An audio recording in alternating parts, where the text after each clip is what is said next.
bersamamu dan bersama rohmu. Inilah Injil suci menurut Matius.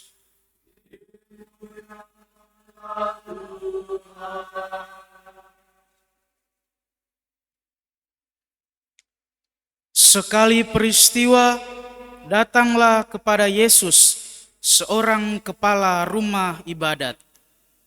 Ia menyembah Dia dan berkata, "Anakku perempuan baru saja meninggal, tetapi datanglah, letakkanlah tanganmu atasnya, maka ia akan hidup." Lalu Yesus pun bangun dan bersama murid-muridnya mengikuti orang itu. Pada waktu itu, seorang wanita yang sudah 12 tahun lamanya menderita pendarahan, maju mendekati Yesus dari belakang dan menjamah jubahnya. Karena katanya dalam hati, "Asal kujamah saja jubahnya, aku akan sembuh." Tetapi Yesus berpaling dan memandang dia serta berkata, "Teguhkanlah hatimu, hai anakku, imanmu telah menyelamatkan dikau." Maka sejak saat itu juga sembuhlah wanita itu. Ketika Yesus tiba di rumah kepala rumah ibadat itu dan melihat peniup-peniup seruling serta orang banyak yang ribut, berkatalah ia, "Pergilah, karena anak ini tidak mati tetapi tidur." Tetapi mereka menertawakan dia. Setelah orang banyak itu diusir, Yesus masuk. Dipegangnya tangan si anak, lalu bangkitlah anak itu. Maka tersiarlah kabar tentang hal itu ke seluruh daerah. Demikianlah sabda Tuhan. Terpujilah Kristus.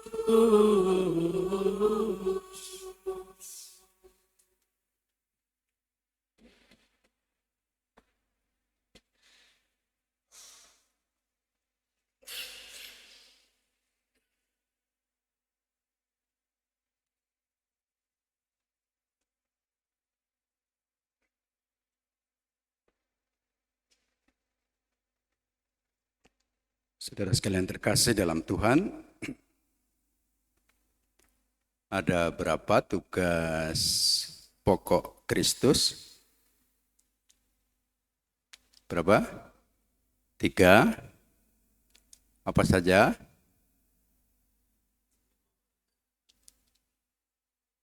Ya?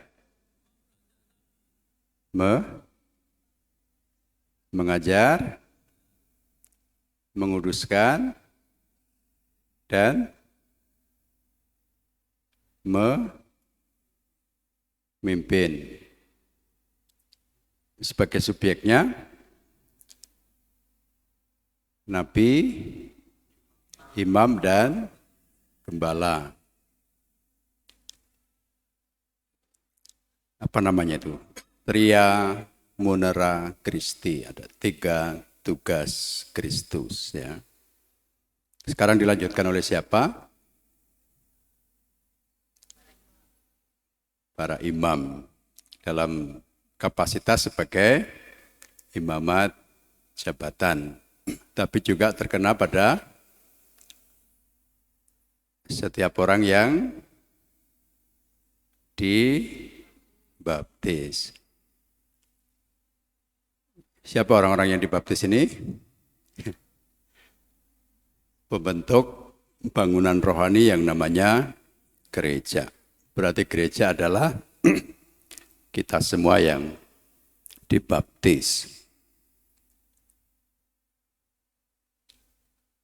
Dalam kemampuan tertentu, kita masing-masing punya 3 tugas yang sama dengan tugas Kristus. Maka dimanapun kita berada, kita menjadi perpanjangan tangan Kristus untuk menjadi nabi, imam, dan gembala, mengajar, menguduskan, dan memimpin. Sebuah tugas, kapasitas, kemampuan, sekaligus identitas kita yang mau mengatakan pada dunia bahwa kita bukan lagi orang-orang dunia, tapi kita adalah warga kerajaan Allah. Kerajaan Allah itu adalah gereja Kristus. Karena di situ ada identitas baru. Lewat baptisan yang kita terima, kita semua punya martabat yang baru, derajat yang baru sebagai anak-anak Allah di dalam kerajaannya. Maka kita berani menyebut diri sebagai warga kerajaan Allah. Dan dalam kerajaan Allah ini ada dinamika yang kita hidupi. Tugas perutusan di mana saja kita berada, lewat sifat gereja yang satu, kudus, katolik, dan apostolik, sebetulnya dunia menjadi ladang kita untuk mewartakan kabar baik, kabar keselamatan, Injil, yaitu pribadi Kristus sendiri. Namun kemudian, di samping sebagai kerajaan Allah yang pada saat ini terlihat dalam sosok gereja universal, kita punya yang namanya gereja-gereja partikular.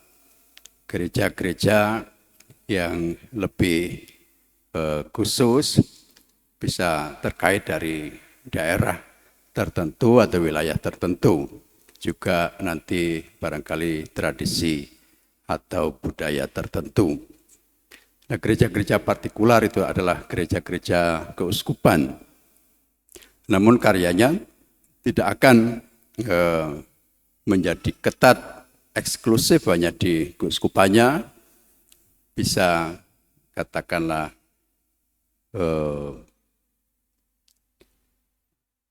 berkarya di tempat lain sejauh dibutuhkan dan diutus. Maka seperti contoh, kita punya Diakon Oswin yang berasal dari gereja partikular Keuskupan Agung Kupang. Artinya dari sana tidak hanya untuk Kupang, tetapi juga bisa berkarya di Keuskupan Tanjung Karang. Nah, dari dinamika itu ada yang namanya konsekuensi logis, artinya ada alasan yang cukup bahwa kemudian para imam tidak menetap selamanya di satu paroki, ya. Walaupun umat mungkin menghendaki, kami maunya Romo itulah yang seumur hidup di paroki Teluk Betung, tidak bisa, ya, karena nanti menjadi apa istilahnya eksklusif, lalu justru terbatas dan kita sendiri tidak berkembang dalam wawasan untuk melihat kepentingan gereja yang sebetulnya sangat luas. Nah, kalau pada kali ini konsekuensi logisnya adalah membuat Romo Pratomo yang baru berapa tahun di Teluk Betung? 3 bulan ya. Belum setahun begitu, sudah harus berpindah. Ya, namanya konsekuensi logis, artinya ada alasan cukup untuk kemudian dipindahkan ke tempat yang lain. Bukan karena bikin masalah, bukan karena umat menolak, bukan karena tidak kerasan, ya. Sekali lagi ini konsekuensi logis, artinya ada alasan cukup untuk, karena ada yang lebih membutuhkan, tidak dalam arti kemudian kita pilih kasih, tapi kalau dilihat dari tingkatan atau gradasi kepentingan, ya Regio Sumatera membutuhkan pendamping, yaitu rektor di Seminari Tinggi Santo Petrus Pematang Siantar. Ini artinya wilayahnya bukan hanya gereja partikular Keuskupan Tanjung Karang, tapi sudah kepentingan Regio Sumatera. Itu terdiri dari 6 keuskupan yang ada di Sumatera ini. Mungkin ada yang bertanya, kenapa tidak orang lain?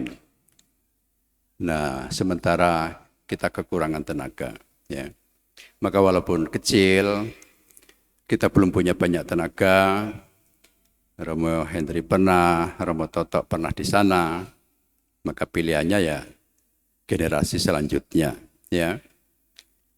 Seperti dulu ketika untuk jadi uskup Tanjung Karang, waktu dicari yang namanya uskup yang bijaksana, mampu mengayomi umat, apalagi di doa-doanya itu kan banyak sekali ya. Setelah 1 tahun tidak terkabul, maka kemudian diturunkan doanya.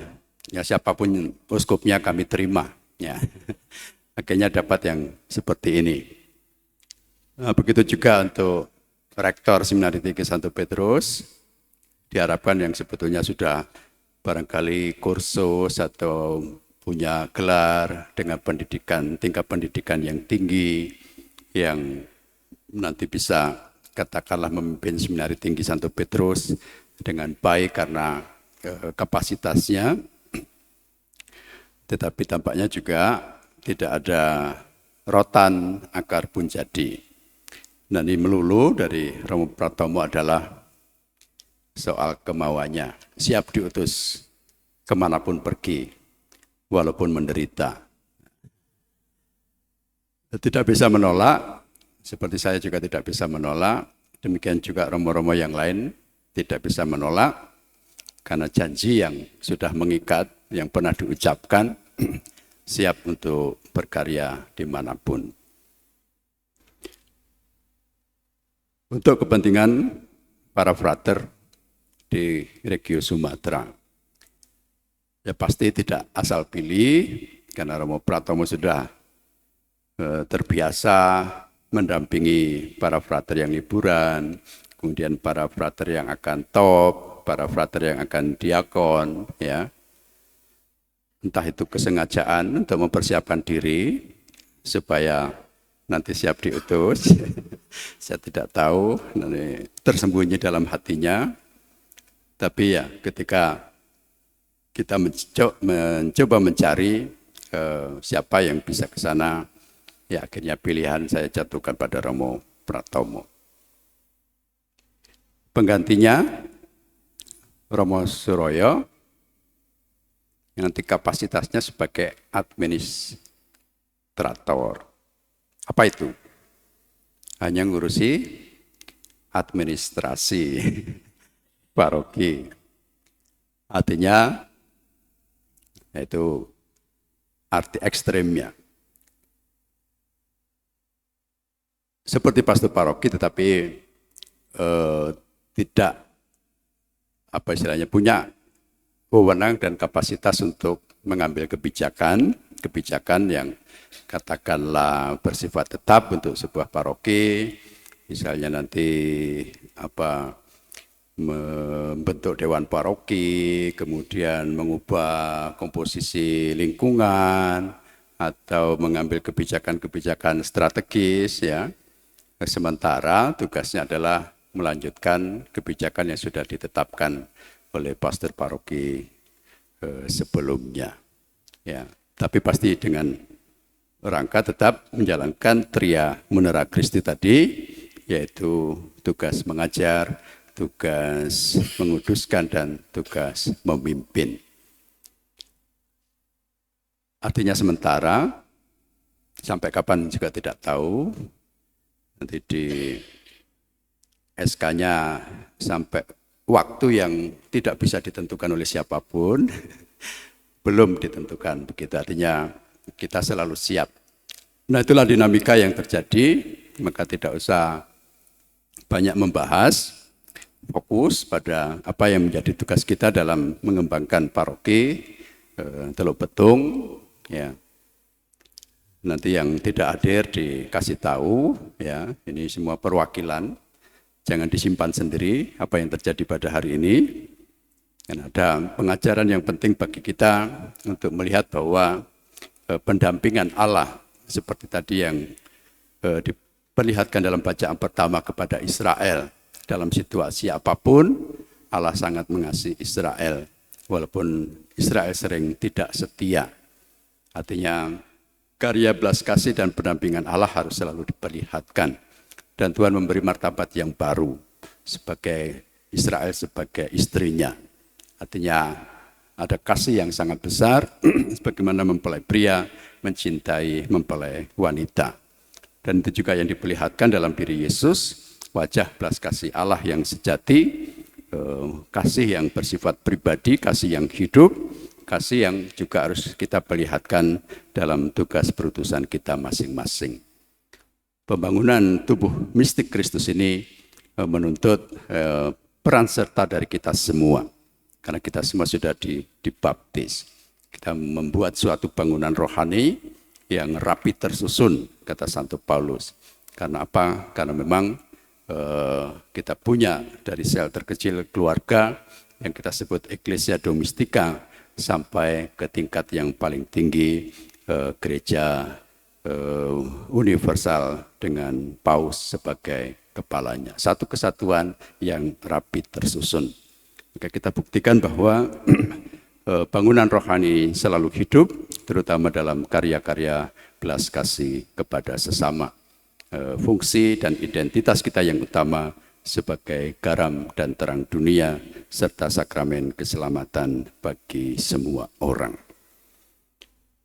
Kemuliaan pada Bapa dan Putra dan Roh Kudus, seperti pada permulaan, sekarang, selalu, dan sepanjang segala abad. Amin.